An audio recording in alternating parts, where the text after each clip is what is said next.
Good day, ladies and gentlemen. Today on the Film Exorcist, we're going to be interviewing the 65-foot-tall giant Propmaker. You know him, you love him. He's the man who will eat you with chopsticks for fun. Let's say hello to Tol Khan.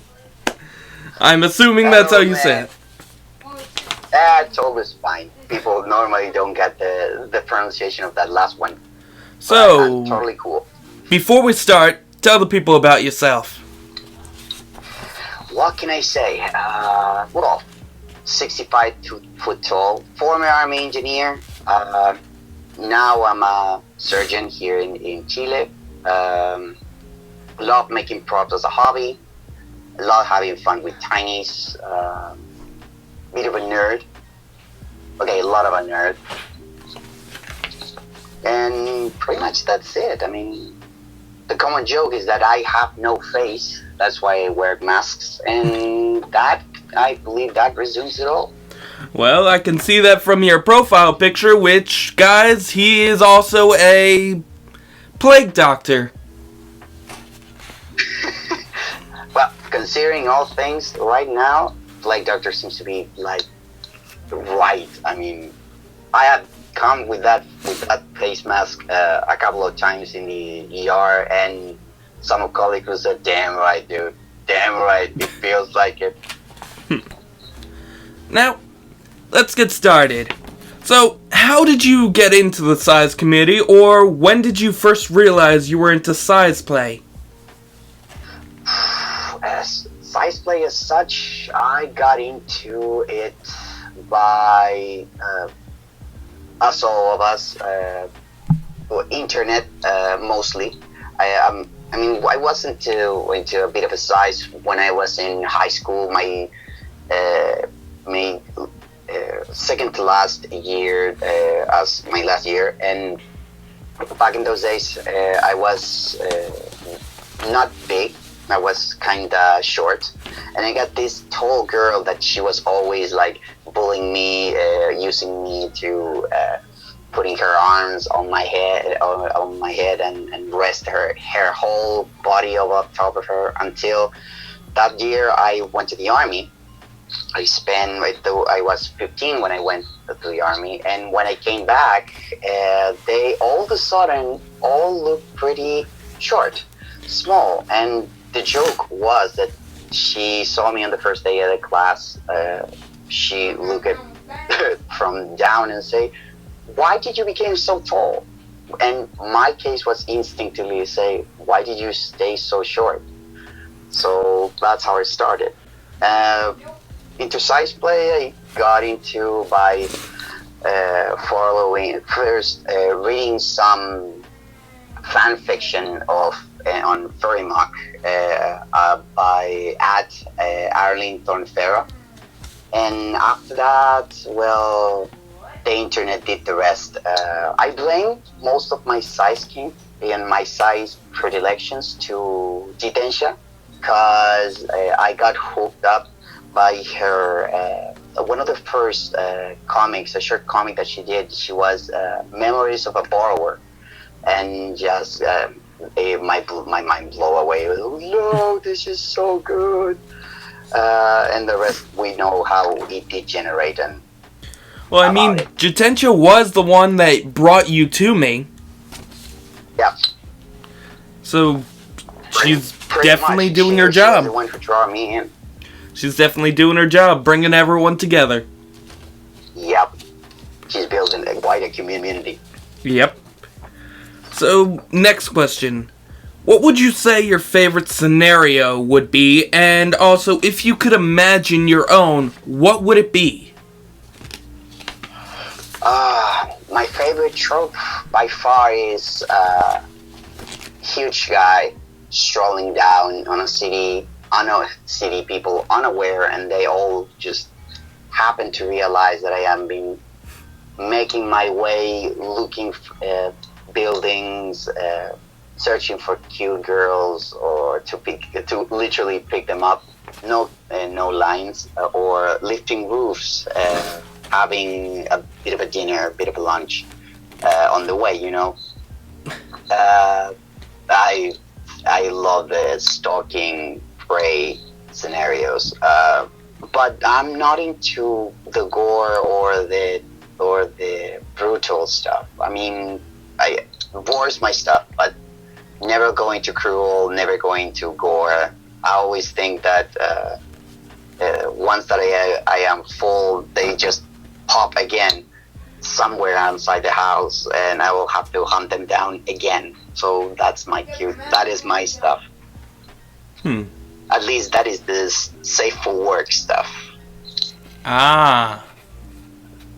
Oh yeah, I keep my things separated. Well, I'm surprised you're not into the gore thing. I mean, it is a big part of this entire community. Gore is not my stuff, basically because I have gore in my daily life. As an ER specialist, I got my fair share of blood, and it's not funny. I mean, I enjoy movies, your hack and slash movie, because I know that is not real. But when I start to think of gore itself, I cannot stop by seeing my child on a daily basis. So that's why I don't enjoy it. Now, before we get to the next one, what's your favorite scary movie? I gotta ask that. Oh, my favorite one. I am a bit of the classics. I love the first and second entry of Nightmare of Elm Street. Here in Chile, we just knew the movies as Freddy Krueger. Not very inventive titles. The first Saw movie, love it. And really bad movie, The Blob. And the first movie of The Thing of John Carpenter. Well, I mean, I can understand The Blob because it kind of has something to do with size, but... Yeah. The second Nightmare on Elm Street movie? I mean, it's not, I never said it was perfect, but I did love the dream hunting scenario. I love that idea. It's not, has nothing to do with size, but the dream hunting, the dream scaring, I love that one. Actually, if you think about it, Nightmare on Elm Street Part 3 had a bit of size play in it. Had a bit of it. But the thing was that I haven't been able to see it like fully. I haven't had the time to actually see it in full, like sit down and enjoy the movie. Okay. Now, what is your biggest fetish inside and outside of size con and size play? Oh, control. I'm a control freak. That is easy one. Dominance is, it's for me, all size related, inside and outside. It's domination. It's control. It's that rush of power. I love that thing. Yeah, I am able to. Go ahead. I am fine with relinquish a bit of power now and then, but that I love the struggle of you have overpowered me. Now I have overpowered you again, and that pulling and pushing. I love that. I like that. But dominance is everything to me. Dominance is power. Size is power. It's basically a control freak thing, I guess. So I'm gonna assume you're a masochist, sadist? Not into that, really. I mean, I could play it, but I haven't fully enjoyed it as such. I call it more control than anything, because I think that it is, how it works. And my relationships, that kind of sadism and masochism, I haven't been able to experiment them. Well, I mean, it's just labels. I'm just trying to label it as how I've heard it. Like, you say control, I hear dom or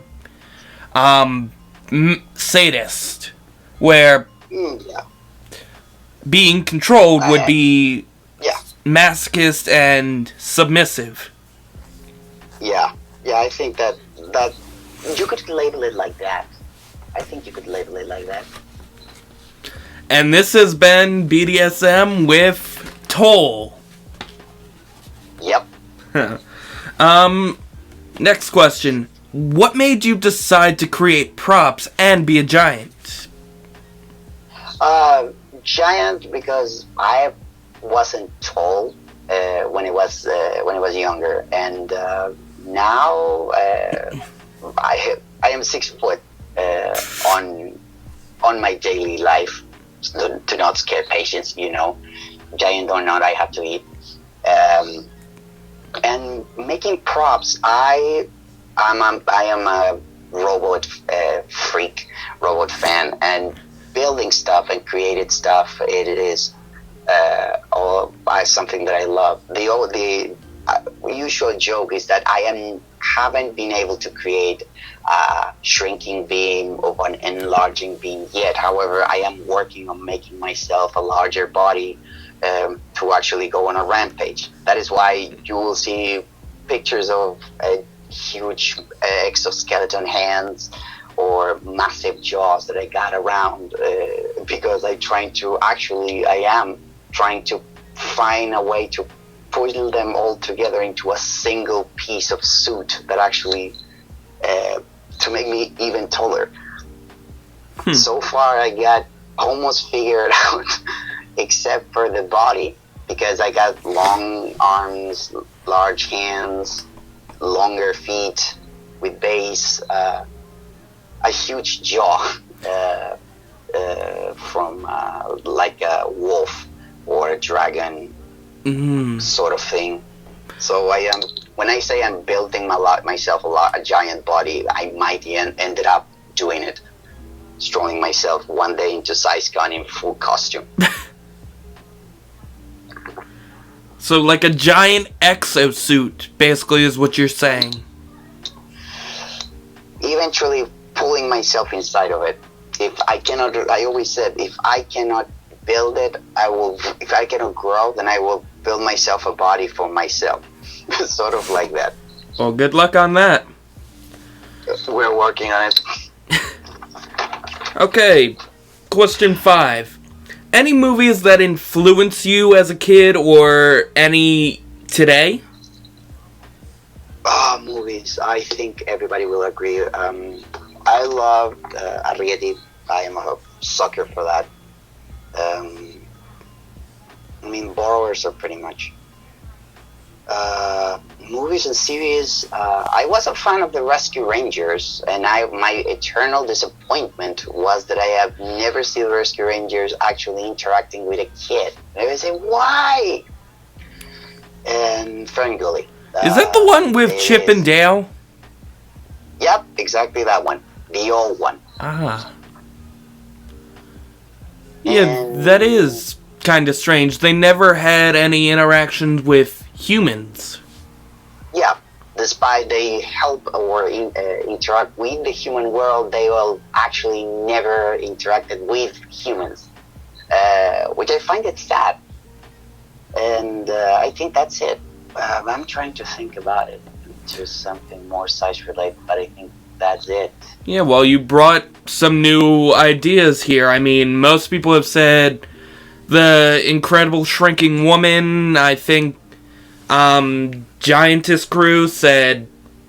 I'm trying to think what it was. Well, Jidencha said about The Incredible Shrinking Woman as a guilty pleasure. Almost. Yeah.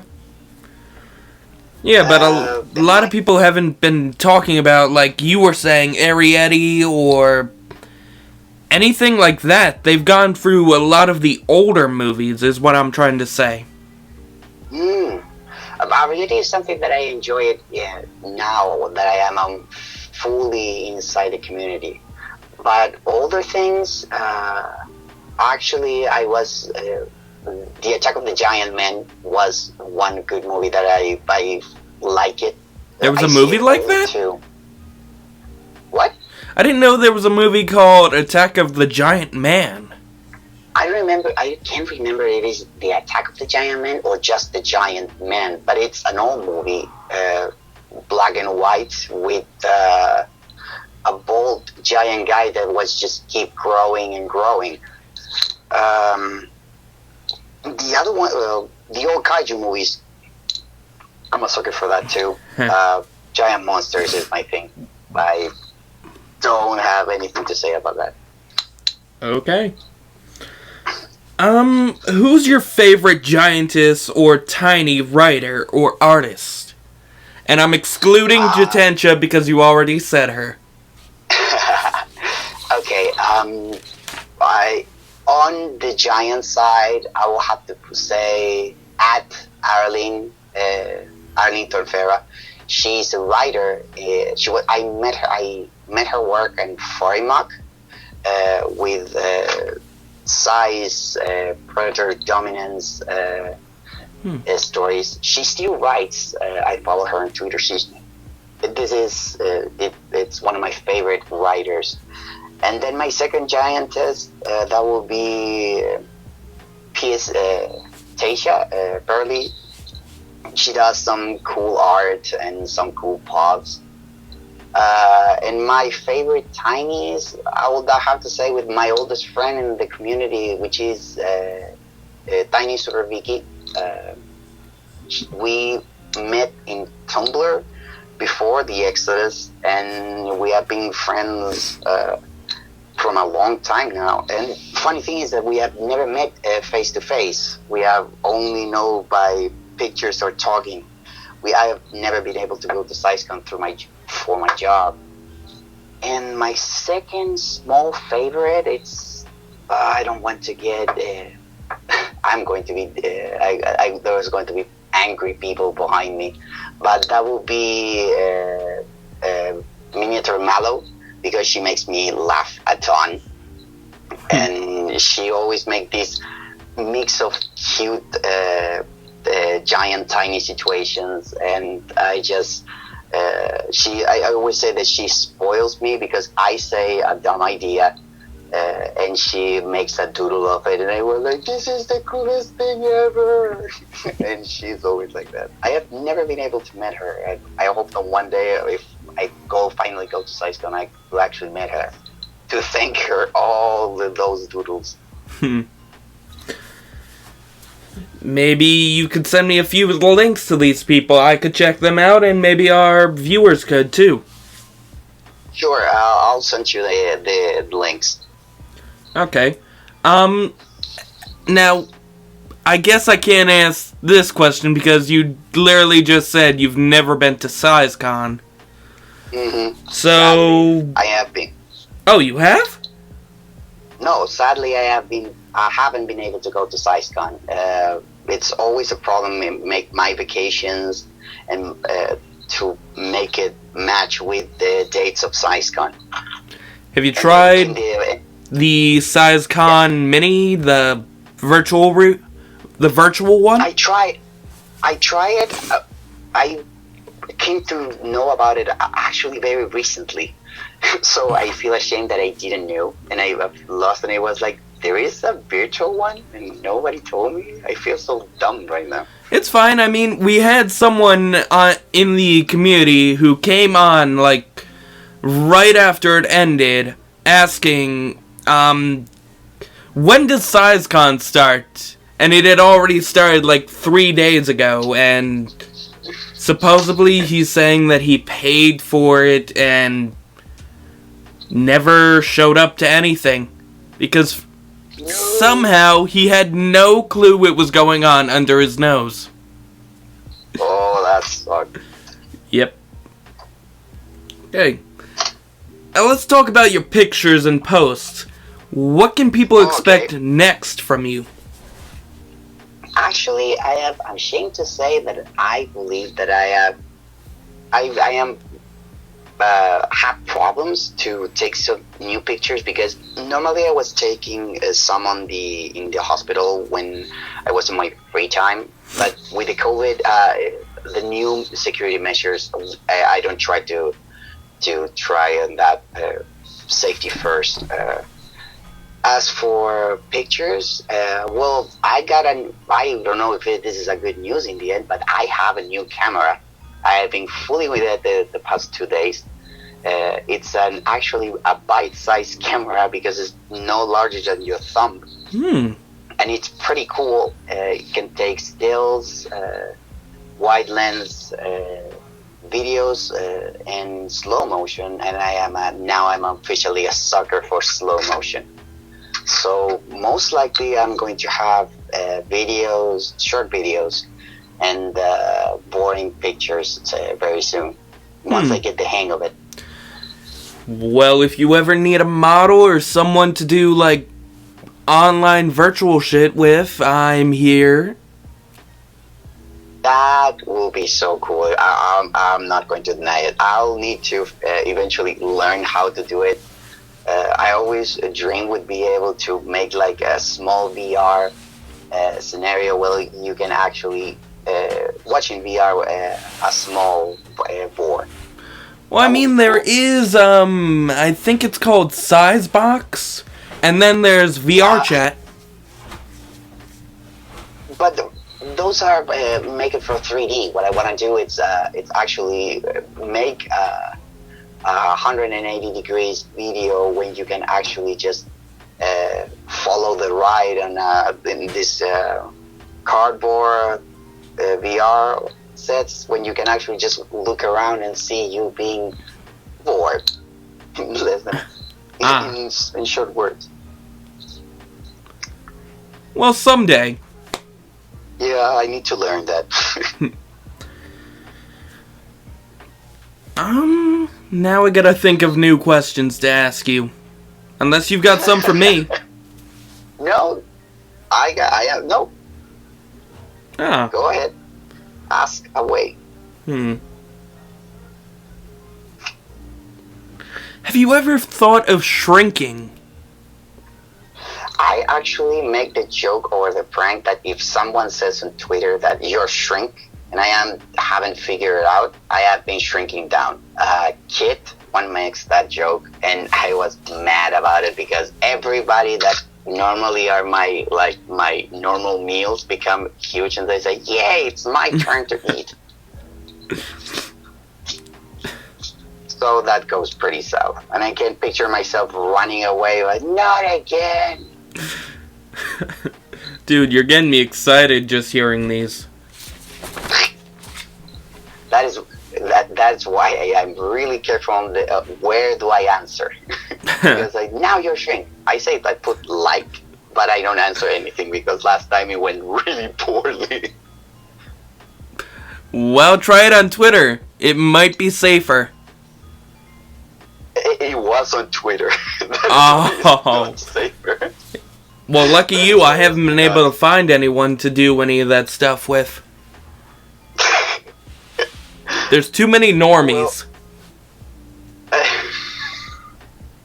that is why I have my Twitter feed like just only who I followed. That way I got only the good stuff. I've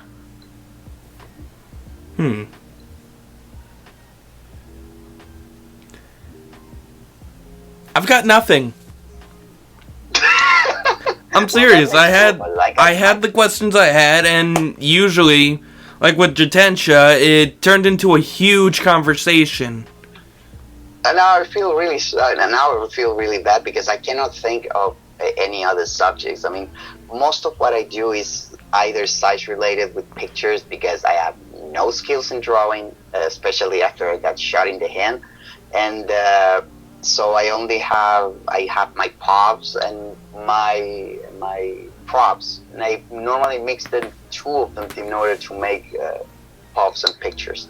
Well, don't worry, I'm not that good of an artist myself. I literally can only draw stick figures. Well, but that is something already. Or I'm more of a tracer. But, on the bright side, I have been told I'm somewhat good of a writer. That is cool. By like 3 people.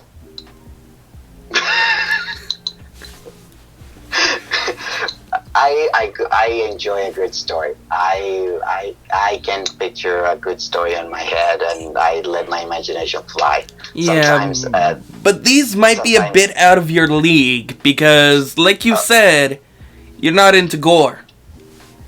Mm-hmm. So, because a lot of the characters die in my stories, you might... Yeah, no, you might not like it. I can give it a try. I mean, Arlene has killed several people in her stories, and I do enjoy it. I don't think it is not the death of the character, but how he dies. One of my favorite quotes from one of her latest stories was this teacher who was worried about one of her students, and the student was about to get raped. She was a giant, so she tore the roof off, deal with the abusive guys in like a very special way. One was crushed immediately. The other one tried to run, and she gave her time to run away in a car while she picked the main guy responsible for it in her hand and started to slowly squish him, but not to kill her, just to make her desperate. When the other guys were out running from the car, she gently strolled through the city until she was able to catch the car and slowly crush it under her soul. And my favorite quote of that story is that she's holding this girl in one hand, she's holding the other guy in her hand, in the other hand, and she says she lifted above her head, tilt her head, and he begs for mercy, and she says, sure, scream a lot on your way down, and she just dropped him, and she swallowed him whole. I feel like I've heard that before. I love that crap. I cannot have enough of it. I mean, she makes the description far more better than I can speak it. So it is not as much as the gore itself. It's not about the death, but how and why. Senseless killing, it takes you so far. Unless you are mad with power. Oh, like trust me, in these stories I do go mad with power. I mean, I find the worst ways to kill the person, like, first story, it was just crushing them under a runner's foot. Another one was, a lot of gas and then destroying her in the toilet. And this more recent one, for those of you who you can click off now if you don't want to hear this, but I believe this one, I mutilated the guy's body and then launched him into a wall till he was a bloody stain 3 days later on said wall. Yeah, that is a good one. I got my gory side, as I said. I enjoy some blood on my entertaining. I mean, as an engineer point of view, I love the Saw series traps. Some of them are so ridiculously so well built that I just think what was running through the creator's mind when he thought about this. The bigger and the complex the trap, for me, it's the best, and they turn out to always be gory and good. The gory goodness when you need them. Yep.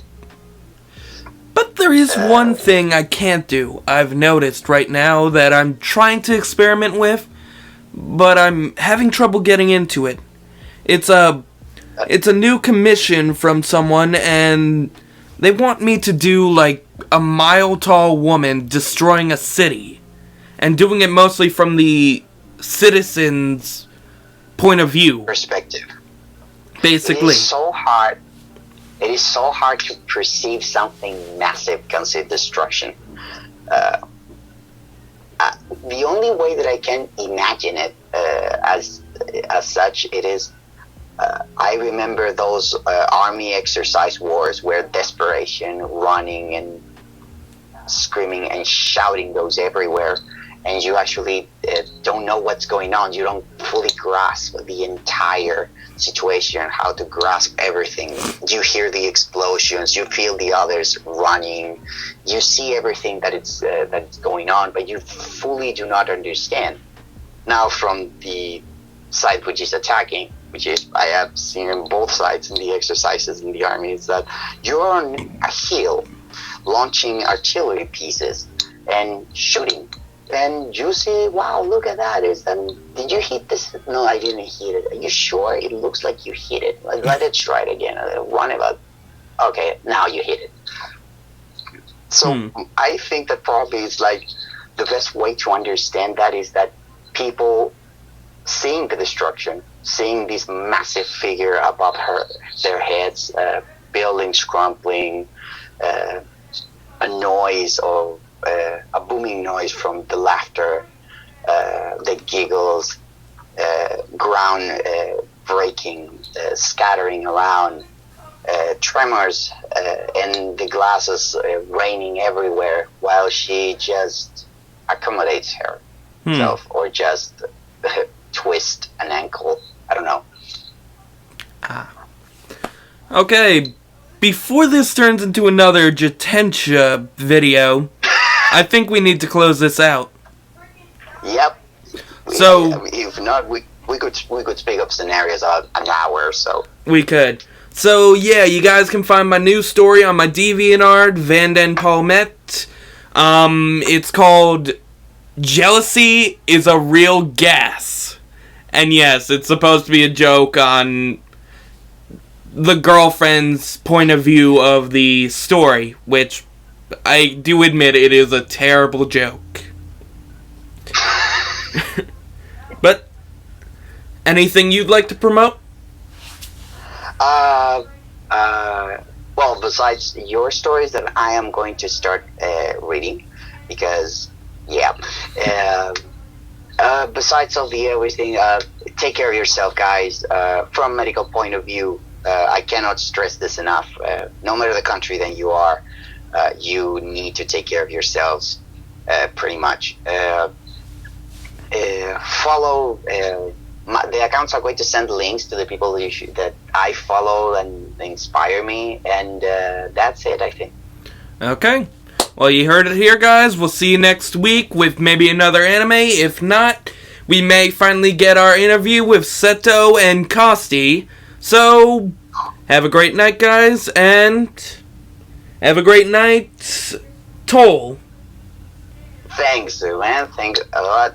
Have a good night, too. You too.